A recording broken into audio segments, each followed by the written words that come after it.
Do you want to know how to start the ketogenic diet, how to get into ketosis and start burning your own body fat for fuel? Yes! How to have a lot of energy and mental clarity for the entire day? Lee, I got this. That's the beauty of ketosis and the ketogenic diet. 0 to 100, nigga, real quick. Welcome to the channel, my name is Seem, and in this video I'm going to explain you how to start the ketogenic diet step by step.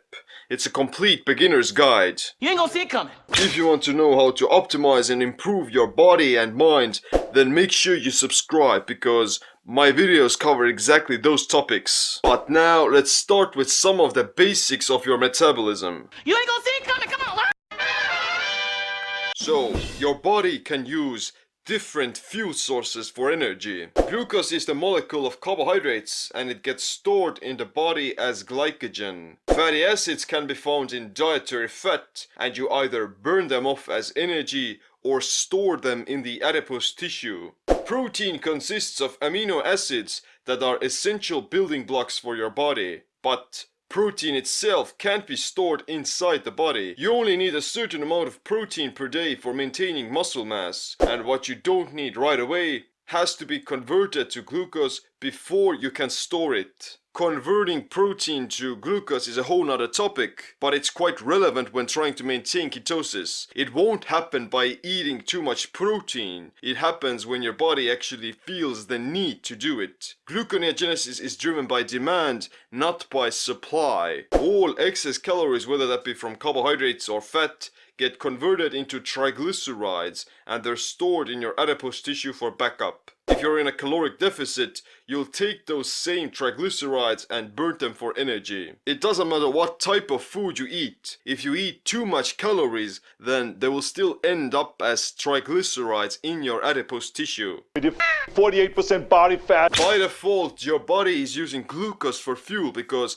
it's quick to absorb and easy to store as fat. When you're in a fasted state or when you reduce your carbohydrate intake, then you will eventually deplete your liver glycogen. The liver will then start producing ketone bodies from stored triglycerides. Those same stored triglycerides in your body fat, which leads us to ketosis. In a nutshell, ketosis is a metabolic state in which your body has shifted from using glucose as its primary fuel source into supplying its energy demands with ketone bodies. You can induce ketosis by fasting for either 3 days or restricting your carbohydrate intake for a few weeks. Ketogenesis involves the creation of ketone bodies such as acetoacetate that gets converted into acetone and beta-hydroxybutyrate. Help, I'm in a nutshell. That sounds like a very difficult process. Why would you even want to get into ketosis? Because it's awesome. There are many benefits to this state. Ketones produce 25% more energy than glucose. Glucose metabolism causes more oxidative stress and free radical production, which can speed up aging and cause damage to the mitochondria. The ketogenic diet mimics the physiology of fasting, which makes it superior for blood sugar and insulin stabilization. It's easier to burn fat and lose weight on keto. Your energy levels throughout the day are constant and you won't experience the ups and downs of insulin. You will also experience improved endurance and physical performance thanks to burning your own body fat for fuel. The ketogenic diet has a lot of positive benefits on your health, such as higher HDL cholesterol, lower triglycerides and reduced inflammation. You'll have greater mental clarity and clearer thinking because your brain has access to energy 24/7. And you'll have reduced hunger at the expense of increased satiety, which makes it again extremely good for weight loss and improved cognition. Die, calories, die! I myself have done the ketogenic diet for 3 years and I must say that it has drastically increased the quality of my life, starting from my physical performance, my cognition, my mood, my energy levels and my productivity. It's a lot easier to stay focused on something for longer periods of time without getting sidetracked or getting hungry.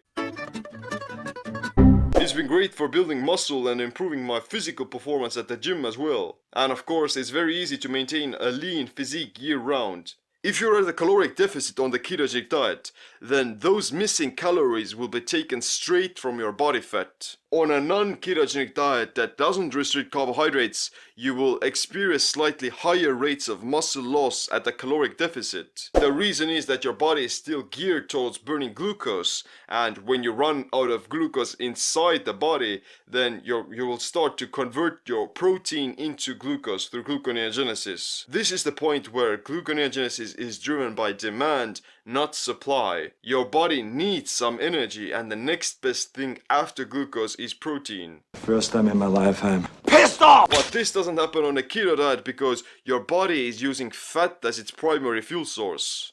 Wow, sounds amazing, right? But it might be too complicated for some people. Don't worry, it's not actually that hard. The foods eaten on a ketogenic diet may seem somewhat restrictive, but actually that positive restriction gives you a lot more freedom. They may take our lives, they'll never take our freedom! You eat only low-carb foods, green leafy vegetables, some meats, eggs, fish, chicken, a little bit of dairy, some nuts, and a lot of healthy fats like olive oil, butter, coconut oil, avocados, and seeds. You don't want to eat high-carb foods, grains, sugar, legumes, fruit, starchy tubers, potatoes, trans fats, vegetable oils, and processed meats. There are also some miscellaneous foods like bone broth, pickles, fermented foods, sauerkraut, and mustard. But you can't expect to get into ketosis by just eating those foods. You also have to eat them in the right amounts. What makes a diet ketogenic isn't the foods that you eat, but the low amount of carbohydrates and the other macronutrients. The standard ketogenic diet macros are said to be around 5 to 10% carbohydrates,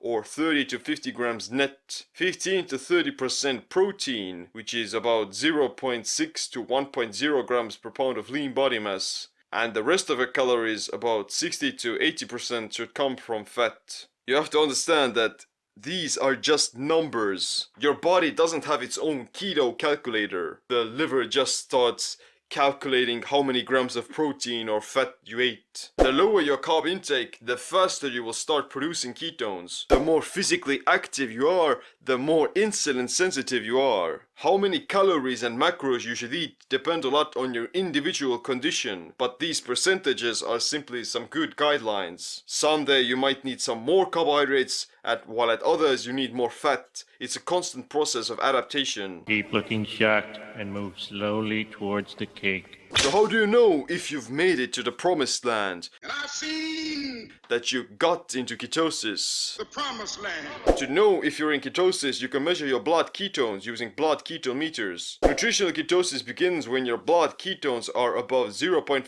millimoles.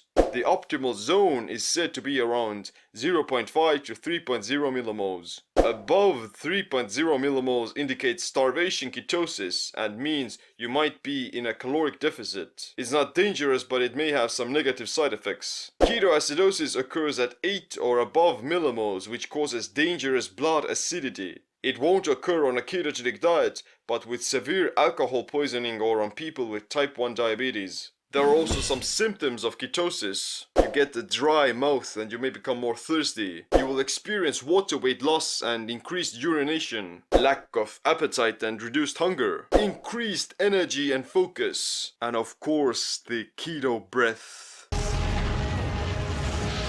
It's this metallic and fruity taste in your mouth.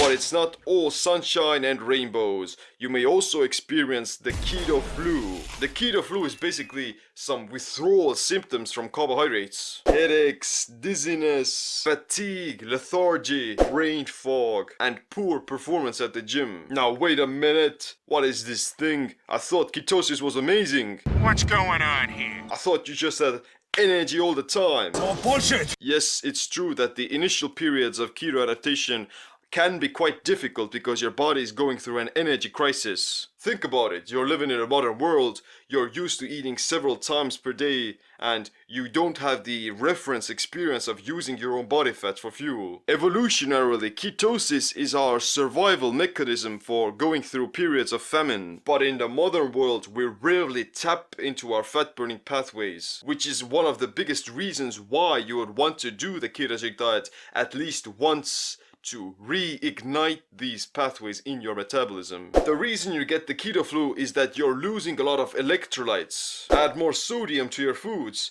Drink bone broth, bouillon cubes or pickled juices. Take some supplements for magnesium, potassium and vitamin D. Reduce your overall stress levels. Get more sleep. And during the adaptation phase, train less intensely and focus on building up your fat burning engine. All of it. Usually it takes about 2 to 3 weeks to become adequately keto adapted, to really notice some of the differences. But it still depends on how your body individually reacts to carbohydrates. For me, it took about a week to notice that my body started to use fat more efficiently. Some people might feel amazing from the get-go, you lucky bastards. For others, it may take up to several months. If you're coming off a high-carb diet, then it's inevitably going to take a longer time to adapt than for someone who has been eating a paleo-type diet for a while now. What about some of the common mistakes? Eating too many carbs. They either have some hidden sugars in their food lurking around, or they just simply eat too many carbohydrates. Low levels of insulin and blood sugar are the key to a ketogenic diet. Not enough fats. You need a substitute for glucose to give your body some energy. Not enough micronutrients. Magnesium, potassium, calcium, vitamin D3 or omega-3s,